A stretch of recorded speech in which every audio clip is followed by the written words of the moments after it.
Vienna, known as the city on the Danube, is situated in the heart of Europe. As the seat of first the Babenbergs and then the Habsburgs in the Middle Ages, it played a crucial role in the Holy Roman Empire. As such, it gave rise to a lot of wonderful and amazing architecture and art throughout the ages. One of the most important buildings built in the Middle Ages was the Stephansdom, the great Gothic Cathedral of Vienna. As such an important church, one can find an abundance of art in this particular building. It is adorned with statues and paintings of animals, saints and other interesting architecture. One of them is the beautiful statue of Saint Agatha. She is one of the early Christian martyrs, a virgin tortured and executed for her faith. She is venerated in many countries, from the Catholic to the Orthodox Church. The oldest depiction of this particular saint can be found on the Bischof's Tor in the Stephansdom. But before we turn to the sculptures of the Stephansdom, and in particular the statue of Agatha, let us first take a glimpse at the history of this particular cathedral.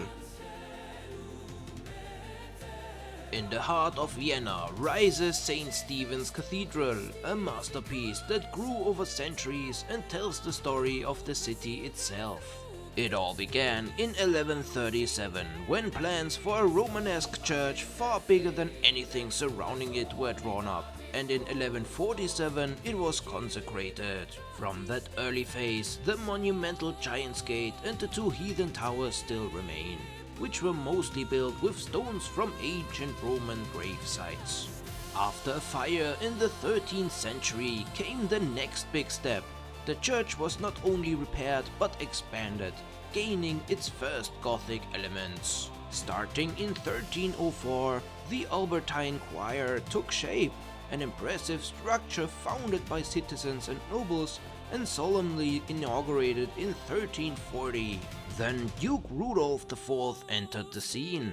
In 1359 he laid the foundation stone for the Gothic nave, which was completed around 1450. A few years earlier, in 1433, the South Tower had been finished. Soaring to 136 meters, it was the tallest building in Europe at the time. A symbol of faith and ambition that still dominates Vienna's skyline. The North Tower, however, remained unfinished. Whether due to lack of funds or patience, its incomplete state gives the cathedral its distinctive asymmetry. In the mid-15th century, the famous colorful tiled roof was added, adorned with the imperial double-headed eagle, which was destroyed in the Second World War and afterwards repaired in a modern design. St. Stephen's Cathedral is more than a building. It is a stone chronicle of ambition, faith and artistic mastery. And yet, the architecture only tells half of the story, because what would the cathedral be without its figures, reliefs and decorations? From majestic saints to mysterious genitalia and strange creatures, let's now explore the stone personalities that bring St. Stephen's to life. The Stephansdom is subject to many different interesting and fascinating sculptures and other artworks. We can see depictions of Rudolf IV, the founder, who himself extended the Stephansdom to its Gothic look. Others depict the so-called Toothache Jesus, of whom the legend says young drunk men made fun of, because he looked as if he had a toothache. Soon after, those men themselves had a great toothache, which made them go back to the statue to repent.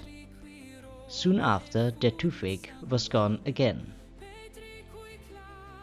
But the statue we will look most closely at in this video is the sculpture of Saint Agatha.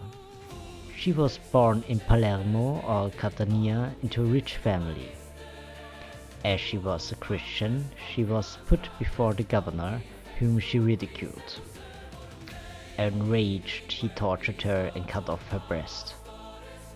One of the earliest depictions of her life can be found in the Legenda Aurea.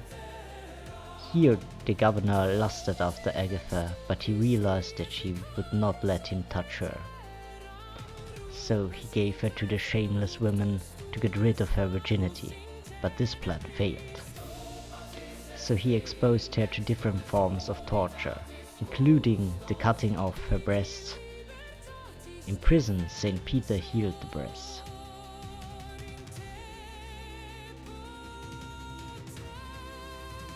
A year later, a volcano erupted, and the farmers fled to her grave. They took the wheel lying on the grave and pointed it towards the fire, which made the fire stop immediately. In art, she is mostly depicted with a victory palm, a torch, pliers,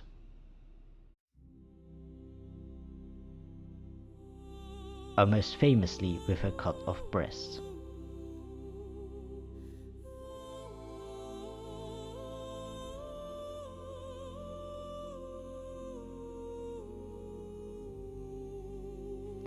Many artworks depict her torture as well.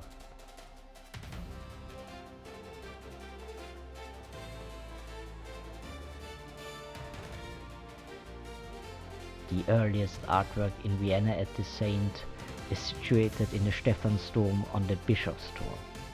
On this gate, multiple female saints can be found, which were sculpted between 1359 and 1365.